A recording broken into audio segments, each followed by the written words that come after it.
Bienvenue à notre rendez-vous pédagogique portant sur la phytopathologie. Après avoir introduit cette discipline à partir des concepts clés, incluant les conséquences ou les divers niveaux de répercussion des maladies des plantes, cette leçon abordera les facteurs responsables de désordres ou de maladies abiotiques.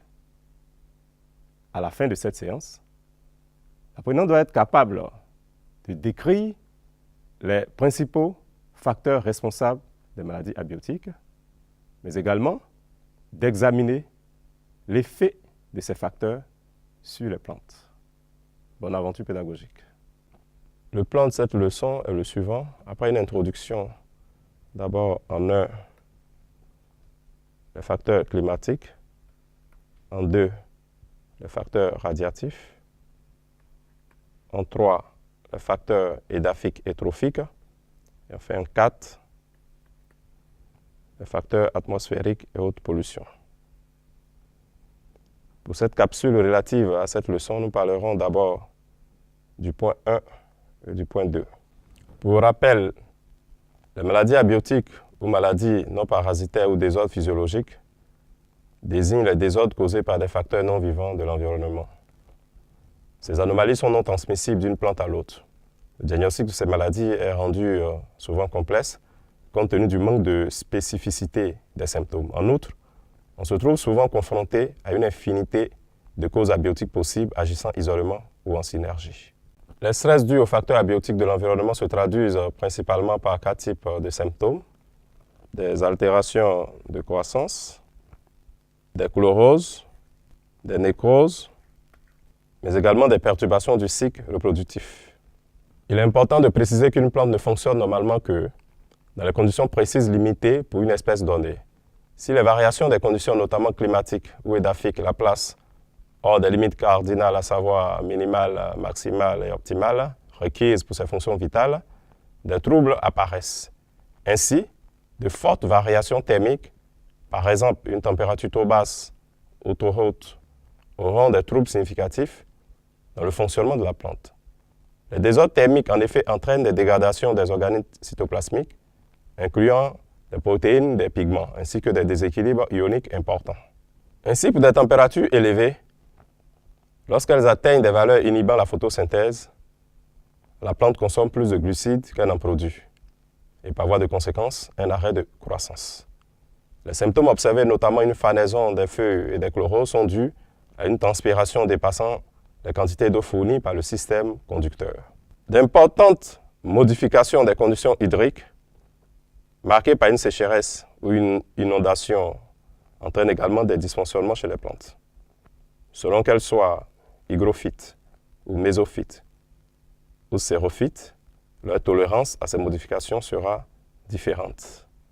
La sécheresse, souvent associée à une élévation de température, a pour effet immédiat la déshydratation des cellules. Selon la durée et l'importance du déficit hydrique, l'effet pourra être réversible ou non. Au niveau du phénotype, on pourra observer des retards de croissance et des enroulements conséquences d'un déséquilibre dans le métabolisme cellulaire, notamment d'une augmentation de la respiration et d'une désorganisation des structures protéiques. En cas d'excès d'eau, la quantité d'eau dans le sol est supérieure à celle de la capacité au champ. Dans ce cas, il y aura une substitution de la phase gazeuse du sol à la phase liquide. En fonction de leur capacité d'adaptation, plusieurs anomalies seront observées chez les plantes, incluant des perturbations de l'activité respiratoire et de l'absorption hydrique et minérale, ainsi que des nécroses racinaires. Concernant les facteurs radiatifs, nous savons que la principale source d'énergie du métabolisme chez les plantes est la lumière. Dès lors, le déficit ou l'excès de ces paramètres lumineux, à savoir l'intensité, la qualité et la périodicité, influenceront le cycle de développement des plantes. Pour chaque espèce végétale, on pourra définir une intensité lumineuse minimale appelée point de compensation lumineux, requise pour la bonne croissance de la plante. En absence de lumière ou pour des intensités inférieures au seuil, on observera un étiolement caractérisé par un allongement important des entrenœuds, une prolifération importante des méristèmes intercalaires. Spécifiquement, chez les dicotylédones, on notera une inhibition de la croissance des limbe foliaires et chez les monocotylédones, des chloroses des feuilles.